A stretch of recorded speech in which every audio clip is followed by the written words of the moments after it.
Welcome to Office Hours. I'm Georgia Howe with the Daily Wire. Today, we sit down with international libertarian broadcaster, TV presenter, and author Gloria Alvarez. Gloria's new PragerU video is titled Understanding Ayn Rand, where she talks about the life and philosophy of the famous author, known best for the classic works Fountainhead and Atlas Shrugged. Rand's pro-capitalist ideas have had a profound influence on American political thought over the last century, but they are nonetheless controversial on both the left and the right. Let's jump right in.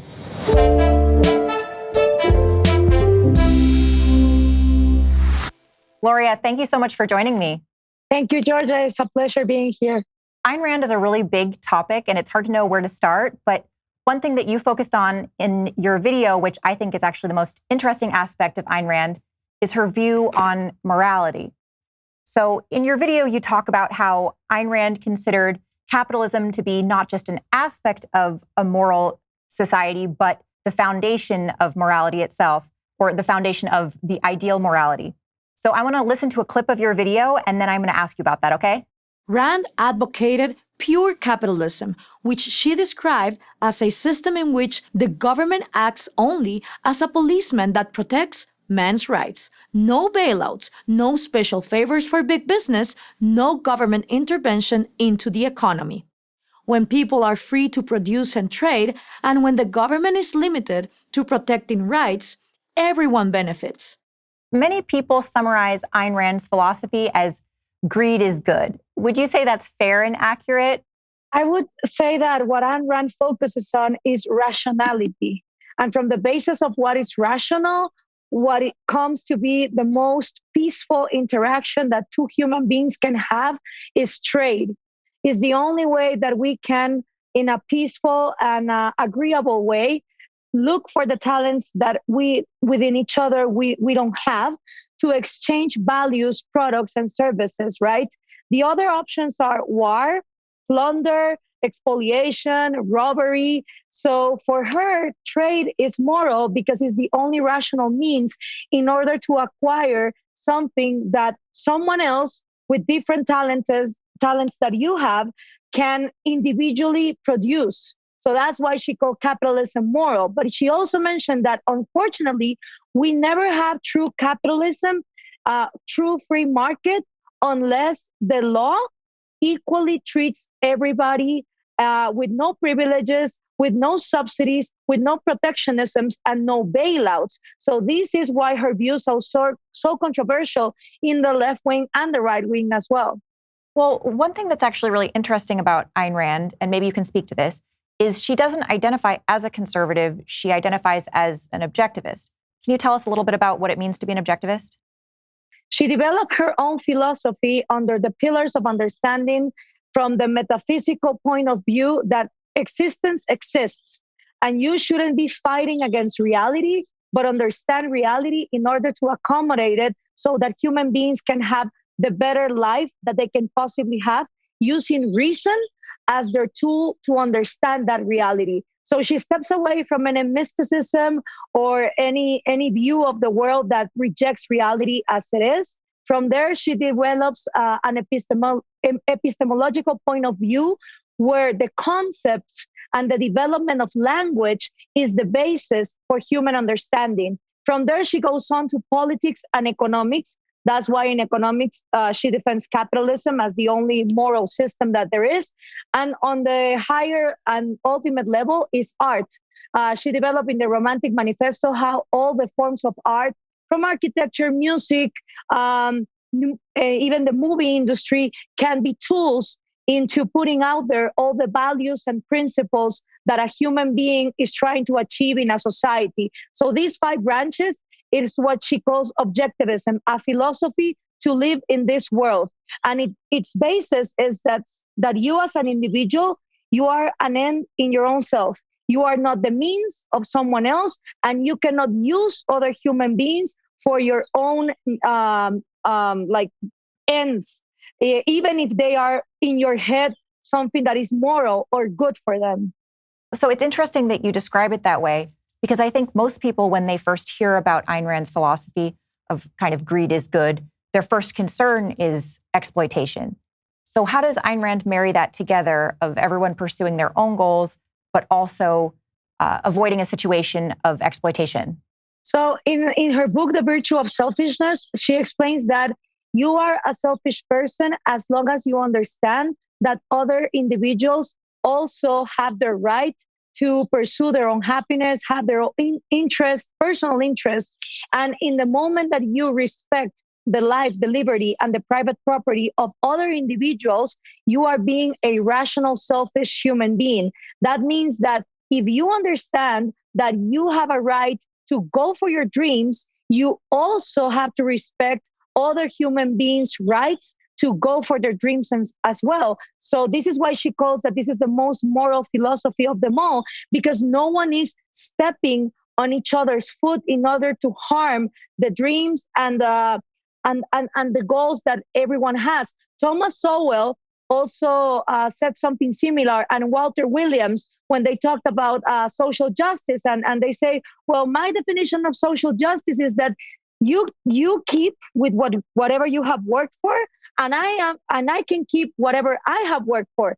And if you have any reason to take something from me that I worked, tell me why. Where is the morality on that, right? So when you go a little bit in depth, you will discover that this type of philosophy offers you the opportunity of treating other human beings in the highest regard as you treat yourself. And if you understand that you have rights and you have goals, then the other 7 billion people living in this planet also. And that's why she condemned racism, nationalism, communism, feminism, and machismo, all of the same, because these are all like mental constructs that don't exist in reality. And they are ways in which the human being divides each other unnecessarily for capitalism not to flourish, for true liberty and true equality not to happen.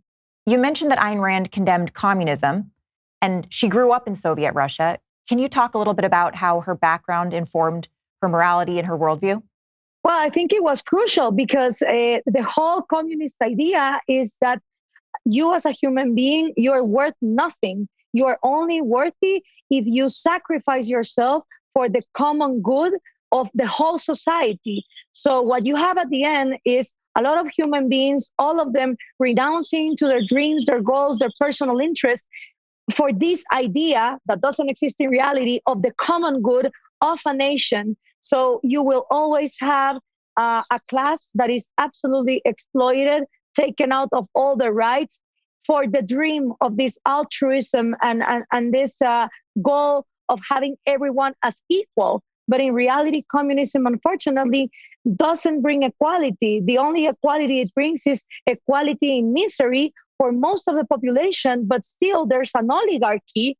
And in Soviet Russia, we can see it with Lenin, with Stalin, and in all communism regimes, you can see that there's always an oligarchy that benefits from having everyone deprived of their rights. So when she saw that, she said, altruism is evil, because in the name of sacrificing each other, what George Orwell put in Animal Farm, she drew from that to say, this is horrible. And I know that it is like an iceberg, no? The iceberg of communism in the tip sounds so good because it's all about, equality and fraternity, and all of us are going to be happy. But in the depths of that iceberg, there are gulags and misery and genocide. When you talk about selfishness, in the tip of the iceberg of selfishness, it sounds horrible. It sounds like every man for himself. No one cares about anyone. There's no love. There's no, empathy.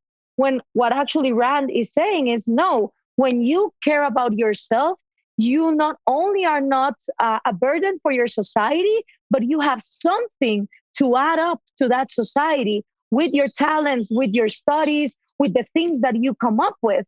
And so the depth of that iceberg brings prosperity and brings individualism. So every individual is worth the same. You don't need those divisions, or you don't need a government saying that you have to privilege some group, because no one in the first place needed to be considered a second-hand citizen.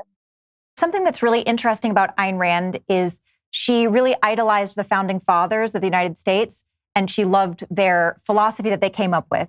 But what's interesting is she came to it from a different direction. So the founding fathers here talk about rights endowed by a creator, which is why they valued personal freedoms.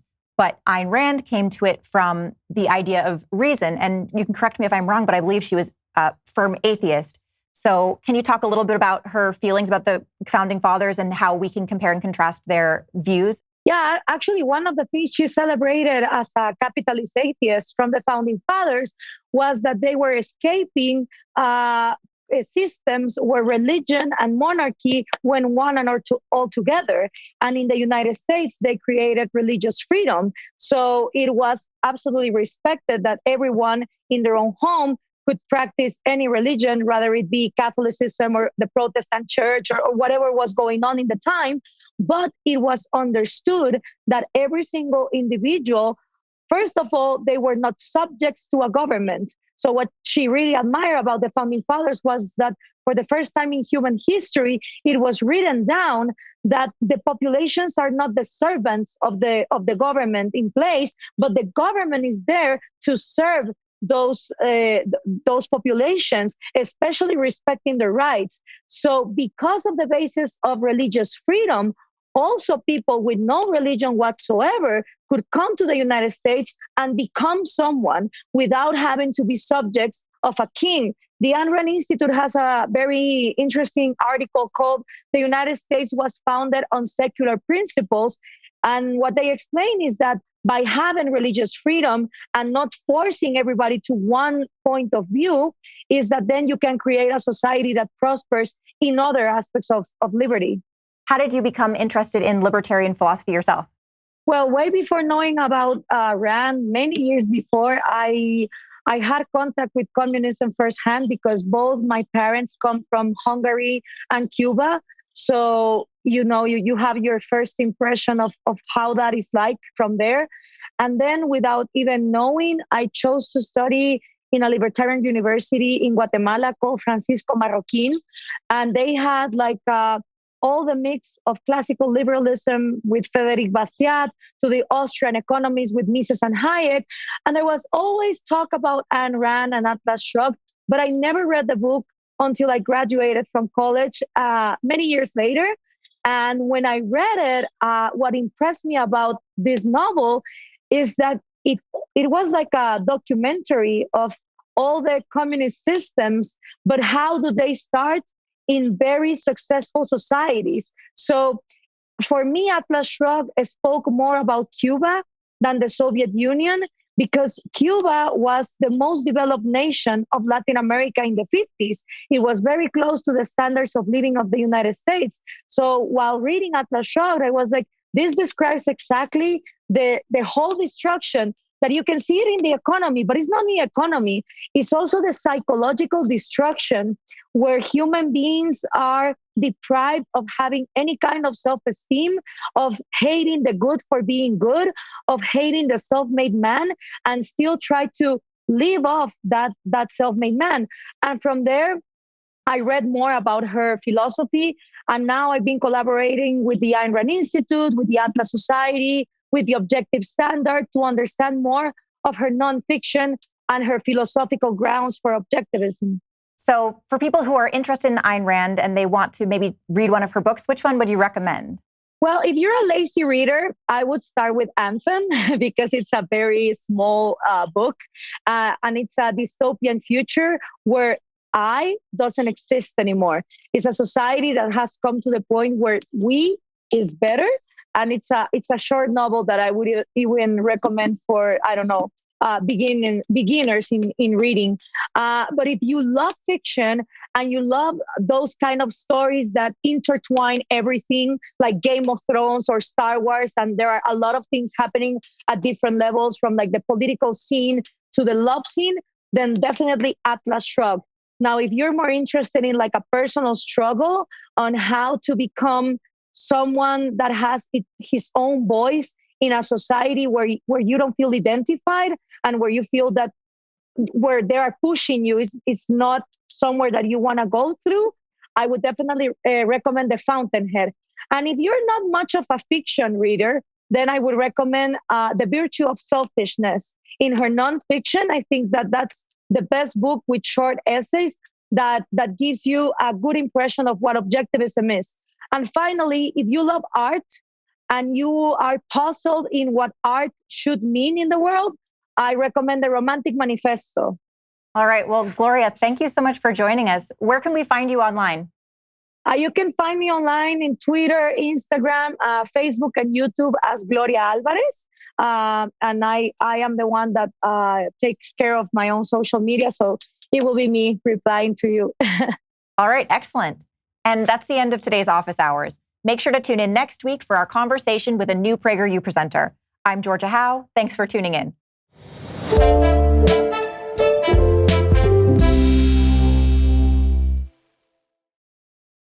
Thanks for watching this episode of Office Hours. If you'd like to watch more interviews with PragerU presenters, head over to dailywire.com/subscribe and become a member today.